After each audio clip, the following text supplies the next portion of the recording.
नमस्कार friend. Course डियर्ड special VI first semester paper psycho educational implication of blindness and low vision के अंतर्गत आज डिस्कस करेंगे डिजीज़ ऑफ आई डिजीज़ के बारे में। जो आँखों के रोग हैं उनके बारे में। इस समय विभिन्न प्रकार के आँख से रिलेटेड जो डिजीज़ हैं, रोग हैं, वो बढ़ रहे हैं और उनको जानना, उनके बारे में जानकारी इकट्ठा करना और कैसे हम उनसे बच सकें, जिसको समझने के लिए आइए हम आज का हमारा टॉपिक है डिजीज़ ऑफ आई, आँख के रोग। आँख के रोग जिसमें पहला है, जो फर्स्ट पॉइंट है वो है मोतियाबिंद।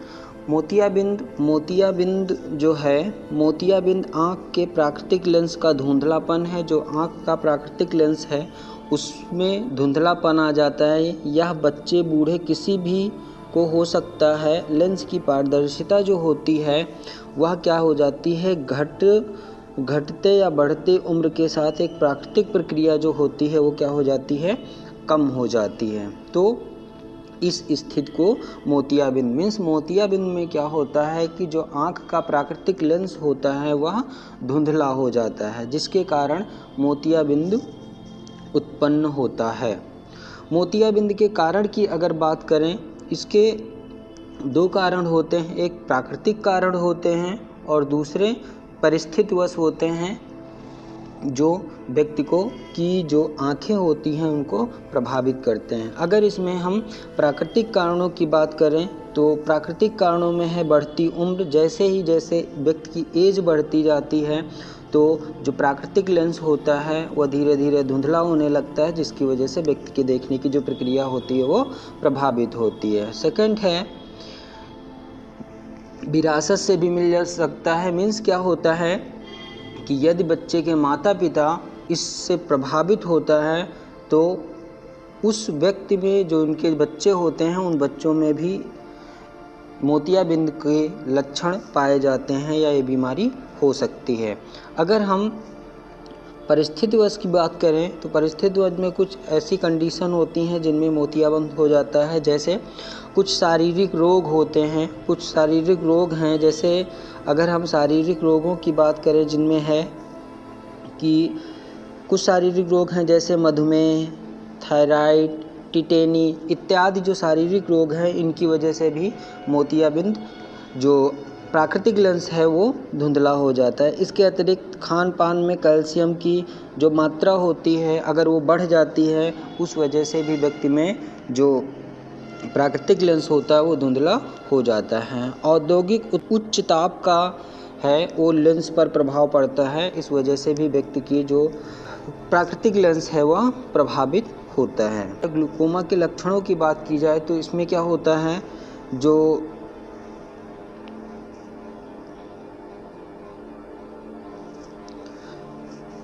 अगर इनके लक्षण देखें तो क्या होता है, मोतियाबिंद के लक्षण दृश्य संबंधी होते हैं, मतलब आँखों से संबंधित होते हैं। पहले तो दृश्य प्रक्रिया में अड़चन आने लगती है, मतलब देखने की जो प्रक्रिया है वो प्रभावित होती है। धीरे धीरे नज़र का धुंधलापन आ जाता है, मतलब देखने की जो प्रक्रिया होती है उसमें जो आँख होती है उसमें धुंधलापन आ जाता है। कई बार दृष्टि भ्रम भी उत्पन्न होता है। जैसे कभी कभी देखा होता है कि व्यक्ति को हम पहचान नहीं पाते हैं, तुक्का लगाना जैसी प्रक्रिया हो जाती है देखने की प्रक्रिया में, तो दृष्टि भ्रम भी उत्पन्न होने लगता है इस स्थिति में।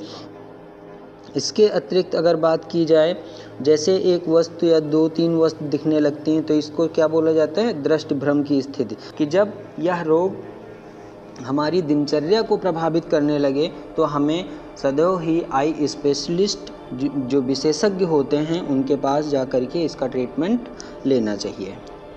इसके बाद है काला मोतिया, ग्लूकोमा क्या होता है।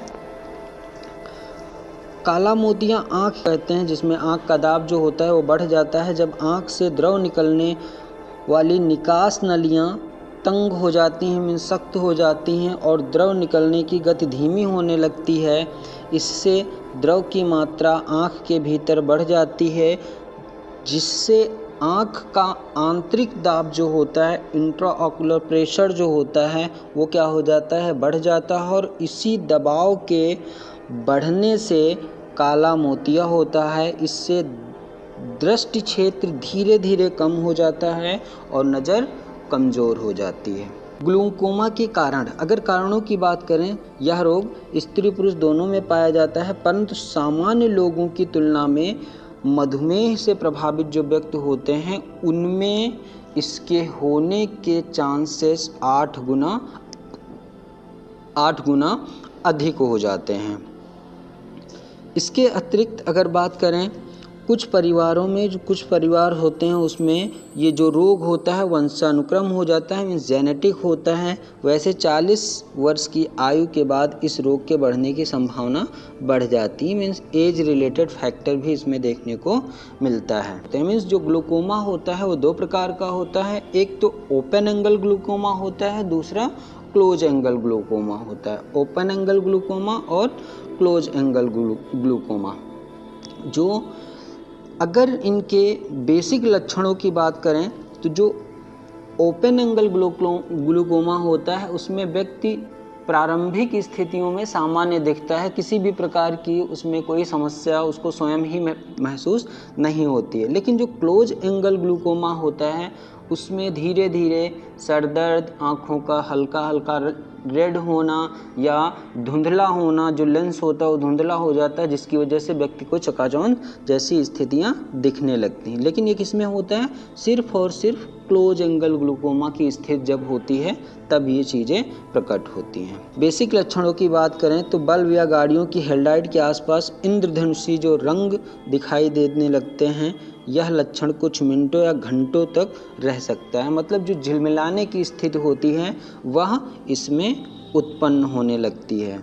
सेकंड अगर बात करें तो नज़र धुंधली होने लगती है, जो देखने की प्रक्रिया है वो उतनी स्पष्ट नहीं हो पाती। अगर इसके ट्रीटमेंट की बात करें, ग्लूकोमा के ट्रीटमेंट की बात की जाए तो ट्रीटमेंट के लिए क्या करते हैं, जो नेत्र विशेषज्ञ होते हैं उनकी सलाह लेनी चाहिए। उनकी सलाह के अनुसार नियमित रूप से जो आई ड्रॉप्स होते हैं उनका यूज करना चाहिए। डिजीज़ है रतौंधी, विटामिन ए की कमी के कारण होती है, या विटामिन ए की कमी भी इसके रूप में जाना जाता है। होता क्या है, इसमें जो मनुष्य के आहार में विटामिन्स का बहुत महत्व होता है। सभी को पता है कि हमारे आहार में विटामिन्स का बहुत ज़्यादा महत्व है।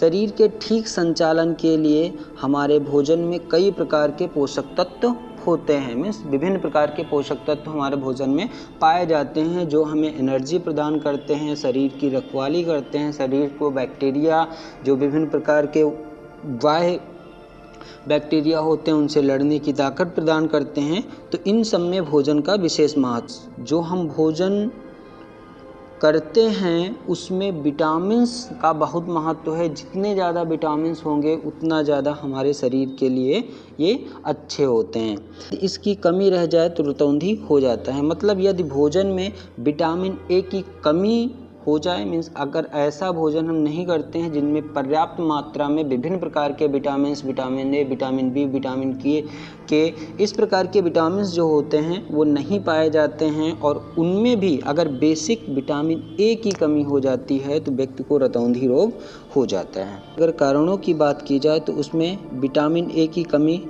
मुख्य कारण है बच्चों में दस्त या पेचिश का होना। मतलब जब बच्चों में दस्त या पेचिश होते हैं जिसकी वजह से वो शारीरिक रूप से बहुत वीक, कमज़ोर हो जाते हैं, जिसकी वजह से विटामिन ए की कमी उनको हो जाती है, और ऐसी स्थिति में उन्हें रतौंधी जैसे आई डिजीज़ का सामना करना पड़ता है। सेकंड है, माता की गर्भावस्था के समय विटामिन की कमी वाले भोजन से बच्चों में यह कमी आ जाती है। मीन्स ये क्या है कि यदि प्रेगनेंसी के दौरान माँ उचित प्रकार के पौष्टिक तत्वों का भोजन के रूप में प्रयोग नहीं करती है, और उस दौरान यदि उसमें विटामिन्स की कमी होती है जिस वजह से बच्चे में भी विटामिन्स की कमी रह जाती है, और इस कारण भी रतौंधी रोग जैसे या आई डिजीज़ जो अदर हैं वो व्यक्ति में पाए जाते हैं। अगर ट्रीटमेंट की बात की जाए, उपचार की बात की जाए, तो विटामिन ए की कैप्सूल लेने से यह कमी दूर हो जाती है। मतलब अगर बहुत ज़्यादा प्रॉब्लम हो रही है, दिक्कतें हो जाती हैं, तो आप डॉक्टर की सलाह से, क्योंकि कोई भी मेडिसिन हमें बिना डॉक्टरी सलाह के यूज़ नहीं करनी चाहिए, तो डॉक्टर की सलाह से आप विटामिन ए के कैप्सूल ले सकते हैं, जिसकी कमी पूरी होने पर आपको इस रोग से छुटकारा मिल सकता है। इसके अतिरिक्त आप दैनिक दिनचर्या में अपने भोजन में हरी पत्तेदार जो सब्जियां होती, तुरई, कद्दू, इस तरह की जो सब्जियां हैं उनका प्रयोग करना चाहिए। अगली डिजीज़ है आँख का आना, कंजक्टिवाइटिस की अगर बात करें, यह अत्यंत छुआछूत की बीमारी है। यह ऋतु बदलने के समय आती है और जल्दी फैलती है, लेकिन ठीक समय पर इलाज करने से 5 से 7 दिन में ठीक हो जाती है। मतलब क्या है कि जब मौसम चेंज होते हैं, ठंडी, गर्मी, जाड़ा, बरसात, इस तरह से मौसम जब चेंज होते हैं, उस वजह से यह बीमारी फैलती है, जिसमें क्या होता है, आँख की जो कंजक्टिवाइटिस होती है वह प्रभावित हो जाती है, विभिन्न प्रकार के वायरस के कारण प्रभावित हो जाती है, जिसकी वजह से वो रेड दिखने लगती है। के अतिरिक्त जो आँख की आंतरिक परतें होती हैं, आंतरिक जो पलक है, पलक की आंतरिक परत होती है, वह भी इससे प्रभावित हो जाती है। अगर इनके लक्षणों की बात की जाए, लक्षणों में इसमें आँख लाल हो जाती है, मतलब व्यक्ति की आँख लाल दिखती है, और पलकों में सूजन आ जाती है, स्वेलिंग जैसी दिखने लगती हैं, और आँखों में चुभन होने लगती, बालों के गड़ने जैसा फील होने लगता है। नेक्स्ट डिजीज़ है ट्राइकोमा, जिसको हिंदी में कुकरे के नाम से भी जाना जाता है। अगर इसकी बात की जाए तो यह रोग वायरस से फैलता है, मतलब वायरस के कारण फैलता है। आँख, चूँकि आजकल आई फ्लू चल रहा है, आपने देखा होगा कि आँखों में रेड होना, आँखों में स्वेलिंग आना, आँखों में चिपचिपा पदार्थ आना, ऐसी चीज़ें देखने को मिल रही हैं इस टाइम। आरंभ में आँख में खुजली होती है, थोड़ा थोड़ा पानी भी आता है, और जब स्थितियाँ और ज़्यादा विकराल हो जाती हैं, मीन्स उग्र स्थिति में पलकें अंदर की ओर मुड़ जाती हैं, तब पलकों के बाल आँख में रगड़ने से कार्निया में जख्म कर देते हैं। जिसकी मतलब जब पलकें अंदर की तरफ मुड़ जाती हैं, जिसकी वजह से जो पलकों के बाल होते हैं वो कार्निया में रगड़ते हैं, और उस वजह से जो कार्निया होती है वो क्षतिग्रस्त हो जाती है। ऐसी अवस्था को ट्राइकोमा कहा जाता है। अगर इसके ट्रीटमेंट की बात की जाए, उपचार की बात करें, तो इसमें क्या होता है, प्रारंभिक अवस्था में आँख में दवाई डालने से यह रोग ठीक हो जाता है। चूँकि ये वायरस जनित है, तो अगर हम डॉक्टर की सलाह से उचित आई ड्रॉप का यूज हम उसके बताए हुए तरीके से करते हैं, तो हमें इससे छुटकारा मिल सकता है। लेकिन पलकें आँख के अंदर मुड़ जाती हैं, तो वह ऑपरेशन द्वारा ही ठीक किया जा सकता है। मतलब अगर आप प्रारंभिक स्थितियों में डॉक्टर की सलाह नहीं लेते हैं, ट्रीटमेंट नहीं करवाते हैं, तो उस कंडीशन में अगर यह डिजीज़ उग्र स्थिति में हो जाता है, तो वहाँ पर ऑपरेशन द्वारा ही इसका सुधार संभव होता है।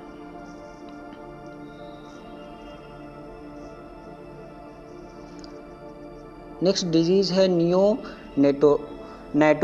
नियोनेटोरम की अगर बात की जाए, यह नवजात शिशु का कंजक्टिवाइटिस है। यह रोग जन्म के समय से ही या 1 महीने के अंदर हो जाता है। यह एक विशेष बैक्टीरिया के कारण होता है, जिससे आँख पर स्थायी रूप से असर हो जाता है। कारण क्या होता है कि जब डिलीवरी के दौरान ऑक्सीजन की मात्रा कम हो जाती है, या डिलीवरी में अधिक टाइम लगता है, जिसकी वजह से जो बच्चे में ऑक्सीजन की मात्रा कम हो जाती है, और उस की वजह से ये समस्या देखने को मिलती है। बच्चों की पलकें होती हैं, उनमें स्वेलिंग आ जाती है, बच्चों की बॉडी का कलर जो होता है वो चेंज हो जाता है, और जिसकी वजह से नियोनेटोरम जैसी आई डिजीज़ प्रॉब्लम उत्पन्न होती है। अगली डिजीज़ है आँखजनी। आँखजनी आँख की पलक के ऊपर अथवा नीचे फोड़ी हो जाती है। यह अत्यंत पीड़ाजनक होता है। इसके होने से इसके होने से नेत्र दृष्टि पर कोई असर नहीं पड़ता है, परंतु इस रोग के बार बार होने की संभावना रहती है। आँखजनी मतलब देखा होगा कि आँख की कंजी जिसको बोला जाता है हो जाती है, जो कि ऊपर वाली परत में भी हो जाती है और नीचे वाली परत में भी हो जाती है। कारण क्या होता है कि अगर आँख का मतलब ज़्यादा आँख थकान होती है या आँखों पर ज़्यादा दबाव पड़ता है, प्रेशर पड़ता है, जिसकी वजह से आँखजनी की स्थितियाँ उत्पन्न होती हैं। अगर अधिक पढ़ना अथवा कम रोशनी में पढ़ना होता है, उस स्थिति में आँखजनी की कंडीशन मतलब आँखों पे दबाव ही पड़ेगा या उनको ज़्यादा वर्क करना पड़ता है, उस कंडीशन में आँखजनी की स्थितियाँ उत्पन्न होती हैं। या फिर आँख में खुजली, सूखापन यानी आंसुओं का सूखना, जब आंसू सूख जाते हैं उस कंडीशन में भी आँखजनी की प्रॉब्लम देखने को मिलती है।